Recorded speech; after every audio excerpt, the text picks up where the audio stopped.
Bonjour, nous continuons notre série de cours de biologie animale.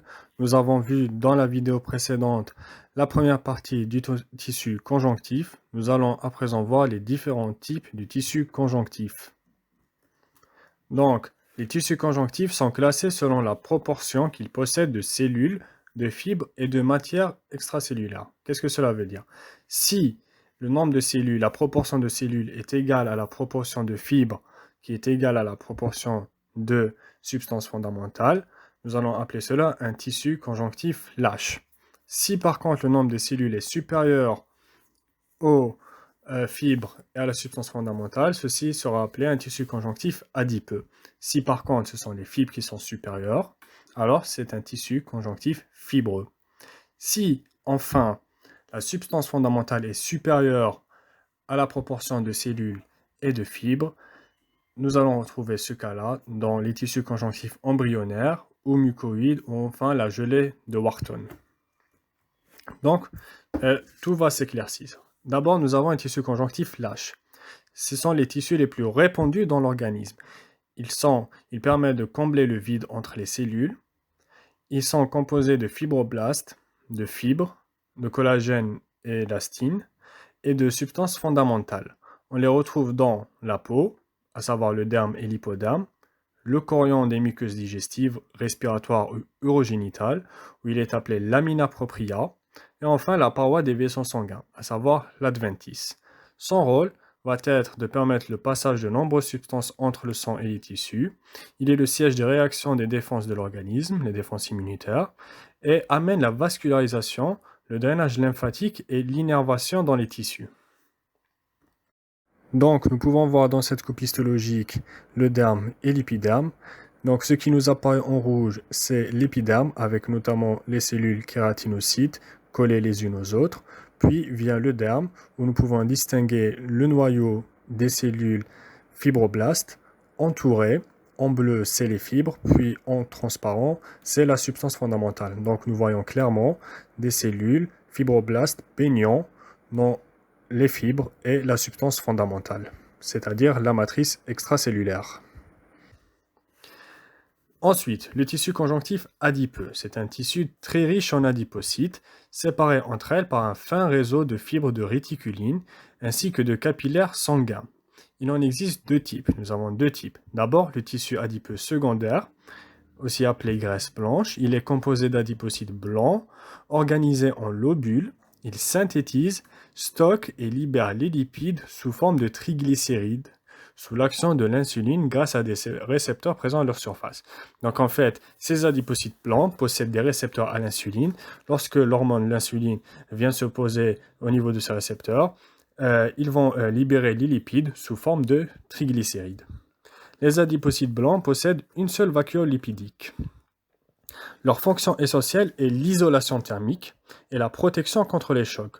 On les retrouve autour des organes et dans les régions soumises à des pressions comme la nuque, la poitrine, les hanches et les cuisses. Donc nous avons cette image-là au niveau du microscope.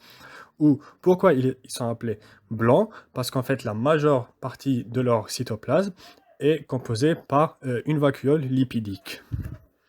Et nous pouvons voir ici qu'ils nous apparaissent transparents, blancs. À vrai dire, non pas transparent mais blanc. Second type, ce sont les tissus adipeux primaires ou graisses brunes. Les adipocytes bruns possèdent plusieurs vacuoles lipidiques, donc contrairement aux stylules adipeux blancs des graisses blanches, possèdent plusieurs vacuoles lipidiques ainsi que de nombreuses mitochondries. Les tissus adipeux primaires sont très vascularisés, permettent d'apporter de l'oxygène. Les graisses brunes sont surtout présentes chez les nouveau-nés et dans une moindre mesure chez l'adulte. Son rôle est d'enclencher la thermogénèse, donc la production de chaleur, grâce à une protéine présente dans la mitochondrie appelée la thermogénine, par lipolyse des lipides présents dans les adipocytes. Donc c'est la lipolyse des lipides présents dans ces adipocytes-là qui va permettre d'enclencher la thermogénèse, à savoir la production de chaleur sous l'action de protéine, la thermogénine. Donc voilà ici cette image sous microscope où nous pouvons voir dans une cellule, donc nous avons plusieurs cellules d'adipocytes bruns plutôt, avec un noyau au centre et nous pouvons distinguer plusieurs vacuoles, non pas une seule comme le cas des adipocytes blancs, mais plusieurs vacuoles présentes dans le cytoplasme. Voici donc une comparaison entre adipocytes blancs et adipocytes bruns. Donc, dans les adipocytes blancs, encore une fois, nous avons un noyau, un mitochondrie, une seule vacuole, gouttelette lipidique, contrairement aux adipocytes blancs où nous allons retrouver plusieurs mitochondries et plusieurs vacuoles lipidiques. Et pourquoi plusieurs mitochondries? Parce que, comme nous l'avons dit, elles permettent de faire la thermogénèse sous l'action de la thermogénine. Autre type de tissu conjonctif, la gelée de Wharton. Alors, qu'est-ce que la gelée de Wharton? C'est une gelée présente tout autour du cordon ombilical. C'est un tissu conjonctif composé principalement de matières fondamentales, de substances fondamentales, avec la présence de fibroblastes riches en fibres, ce qui donne à la gelée son élasticité et sa tonicité. Pourquoi? Donc son rôle est d'envelopper et de protéger le cordon ombilical justement des chocs et pressions qu'il pourrait subir. Donc, comme nous pouvons le voir au niveau de cette image-là, ce qui nous apparaît en fait comme on pourrait presque dire un visage, en fait, ce qui est au centre, c'est le cordon ombilical et tout autour, la gelée de Wharton qui est là pour le protéger des chocs et des pressions. Le tissu conjonctif fibreux. Autre type, donc, certains tissus conjonctifs se caractérisent par une abondance de fibres de type collagène, élastique et réticuline. C'est un tissu très riche en fibres, donc, pauvre en cellules et en substances fondamentales. Il en existe trois types, tissu conjonctif fibreux dense, élastique et enfin réticulé. D'abord, le tissu conjonctif fibreux dense. Les fibres de collagène y sont prédominantes. Il en existe deux types. Les tissus conjonctifs denses orientés. Les fibres de collagène sont orientées régulièrement dans une direction, donc unitendue, donc elles sont toutes orientées dans une seule direction ou dans deux directions, donc bitendues. On les retrouve au niveau des ligaments et des tendons et elles permettent de conférer la force mécanique. Donc nous voyons ici une image d'un tendon et d'un ligament. Dans les deux cas, notez l'abondance des fibres de collagène regroupées en faisceaux très épais et parallèles.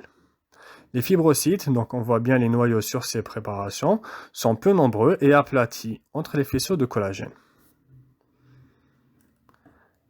En contrepartie, les tissus conjonctifs denses orientés, les fibres de collagène s'y opposent en faisceaux épais qui s'entrecroisent pour constituer un maillage serré. Les espaces entre les fibres sont réduits et les fibroblastes peu nombreux. Nous avons vu donc le tissu conjonctif dense, ensuite le tissu conjonctif élastique. Les fibres élastiques y prédominent, donc comme son nom l'indique. Les ligaments élastiques maintiennent un état de tension lorsqu'ils sont étirés, puis reviennent à leur état de départ lorsque les tensions cessent. Nous avons pu voir ce cas-là pour ce qui est du derme, de la peau qui retrouve son état après avoir été étiré. On les retrouve dans les artères de gros calibre, les ligaments jaunes intervertébraux, des axes conjonctifs et des cordes vocales. Enfin, dernier type de tissu conjonctif, le tissu conjonctif réticulé. Les fibres de réticuline y sont prédominantes. Elles forment un réseau d'attache et de soutien des organes lymphoïdes. Donc, ce réseau d'attache va se trouver au niveau des organes lymphoïdes, à savoir les ganglions lymphatiques, la rate, le foie, le rein et la moelle osseuse. Voilà, donc nous avons fini le cours de tissu conjonctif. Nous avons vu de quoi il était composé et quels sont les différents types de tissus conjonctifs. La prochaine fois, nous aurons l'occasion de voir le tissu cartilagineux. Si vous avez des questions, n'hésitez pas à me les poser. Sur ce, je vous souhaite bon courage et à la prochaine.